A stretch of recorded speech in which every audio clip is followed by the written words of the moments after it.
तुकाराम मुंडेंची उच्च न्यायालयाच्या कॅन्टीनवर धाड. हायकोर्टाच्या कॅन्टीनची नोंदणीच नाही केली बंद.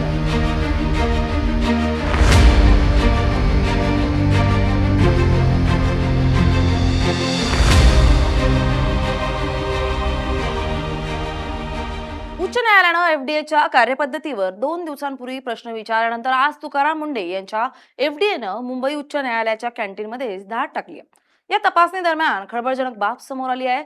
उच्च न्यायालयाच्याच आवारात चालणाऱ्या एका कॅन्टीनची कोणतीही अधिकृत नोंदणी झाल्या नसल्याचं या तपासणीत स्पष्ट झालंय.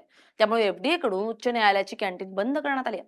यामुळे संपूर्ण कायदेशीर आणि प्रशासकीय वर्तुळात प्रचंड खळबळ उडाली आहे.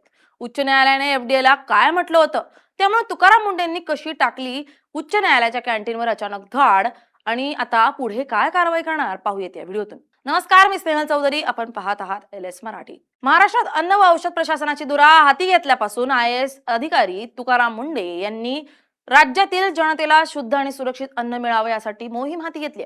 गेल्या काही आठवड्यात त्यांच्या नेतृत्वाखाली एफडीएच्या पथकांनी मुंबई, ठाणे, नवी मुंबई आणि पुणे यांच्यासह राज्यातील विविध शहरांमधील मोठ्या पंचतारांकित हॉटेल्स पासून ते गल्लीबोळातील प्रसिद्ध रेस्टॉरंट्सवर अचानक छापे टाकलेत.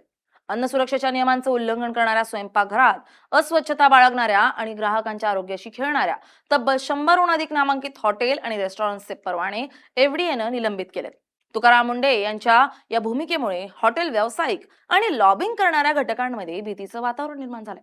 तुकाराम मुंडेंच्या या कारवाईला अनेकांकडून दाद मिळत असली तरी दुसरीकडे काही बड्या हॉटेल व्यावसायिकांनी कारवाईला कायदेशीर आव्हान देण्याची तयारी सुरू केली होती. नवी मुंबईतील पार्क इन बाय रेडिसन या पंचतारांकित हॉटेलनं या आणि दक्षिण मुंबईतील अत्यंत जुन्या व नामांकित पूर्णिमा रेस्टॉरंटनं एफडीएच्या परवाना निलंबनाच्या कारवाई विरोधात मुंबई उच्च न्यायालयात याचिका दाखल केली. किरकोळ आणि तांत्रिक त्रुटींसाठी पुरेशी लेखी कारणं न देता, कोणतीही पूर्वसूचना न देता परवाना निलंबित करणं हा पूर्णपणे मनमानी आणि बेकायदेशीर असल्याचा युक्तिवाद हॉटेलच्या वतीनं वकिलांनी न्यायालयासमोर मांडलाय. व्यावसायिकांचं म्हणणं ऐकून न घेता अशा प्रकारे थेट टाळे ठोकणे हे नैसर्गिक न्याय तत्वाच्या विरोधात असल्याचंही याचिकेत नमूद करण्यात आलं होतं. या याचिकेवर प्रभारी मुख्य न्यायमूर्ती रवींद्र घुगे आणि न्यायमूर्ती गौतम अखंड यांच्या खंडपीठासमोर बुधवारी सुनावणी पार पडली.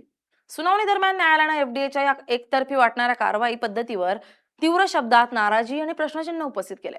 सरकारी वकिलांनी न्यायालयाला सांगितलं की जनतेच्या आरोग्याशी तडजोड केली जाऊ शकत नाही आणि तपासणी दरम्यान अनेक हॉटेल्सच्या स्वयंपाकघरात अत्यंत घाणेरडी परिस्थिती, कीटक आणि झुरळे आढळून आली आहेत, ज्यामुळे सार्वजनिक आरोग्याला मोठा धोका निर्माण होऊ शकतो.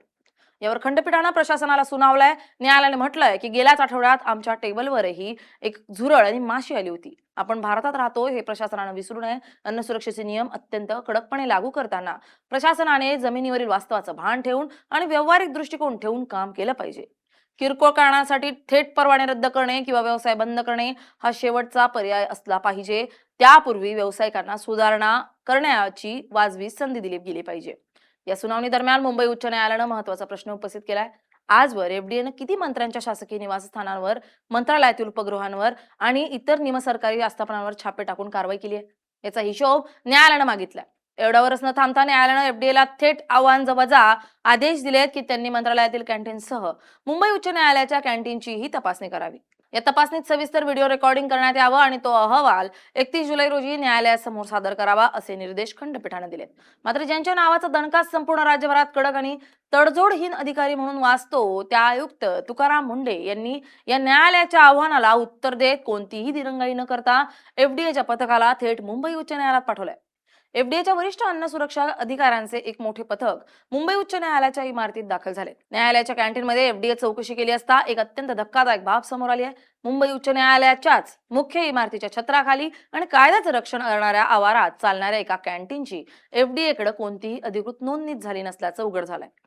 अन्न व्यवसाय सुरू करण्यापूर्वी किंवा तो चालवण्यासाठी एफडीए कडून रीतसर नोंदणी प्रमाणपत्र किंवा परवाना मिळवणं हे कायद्यानुसार प्रत्येक लहान मोठ्या अन्न व्यावसायिकाला बंधनकारक असतं. मात्र ज्या न्यायालयातून संपूर्ण राज्याला कायद्याचे धडे दिले जातात, त्याच न्यायालयाच्या कॅन्टीन चालकानं या मूलभूत आणि कायदेशीर नियमाला केराची टोपली दाखवल्यानं या तपासणीत स्पष्ट झालंय.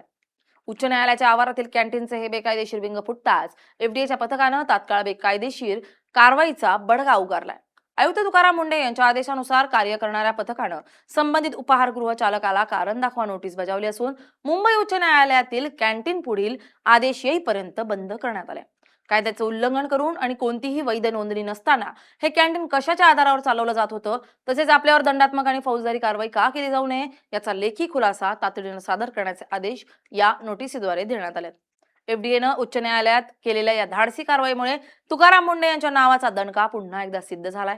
खासगी हॉटेल्सच्या याचिकेवर सुनावणी करताना न्यायालयानं एफडीएला ज्या सरकारी यंत्रणांच्या तपासणीचं आव्हान दिलं होतं, त्यात एफडीएनं पहिल्याच दिवशी स्वतः उच्च न्यायालयाच्या कॅन्टीनमधील बेकायदेशीर कारभार चव्हाट्यावर आणून न्यायालयाच्याच आवारात कायदा किती पाळला जातो याचं वास्तव समोर ठेवलंय. आता या संपूर्ण तपासणी मोहिमेचा व्हिडिओ आणि जप्त केलेल्या माहितीचा सविस्तर अहवाल अन्न व औषध प्रशासनाच्या वतीनं शुक्रवारी म्हणजेच 31 जुलै रोजी उच्च न्यायालयाच्या खंडपीठासमोर सादर केला जाणार आहे. जेव्हा हा धक्कादायक अहवाल न्यायालयासमोर येईल तेव्हा न्यायालय यावर काय भूमिका घेतं हे पाहणं अत्यंत महत्त्वाचं ठरणार आहे. तुकाराम मुंढे यांच्या या धडक कारवाईने एक गोष्ट स्पष्ट केली आहे की अन्न सुरक्षेच्या बाबतीत कायदा सर्वांसाठी समान आहे, मग ते एखादे पंचतारांकित हॉटेल असो व देशातील उच्च न्यायालय असो. तुम्हाला काय वाटतं आम्हाला कमेंट करून नक्की कळवा. Bureau report LS Marathi.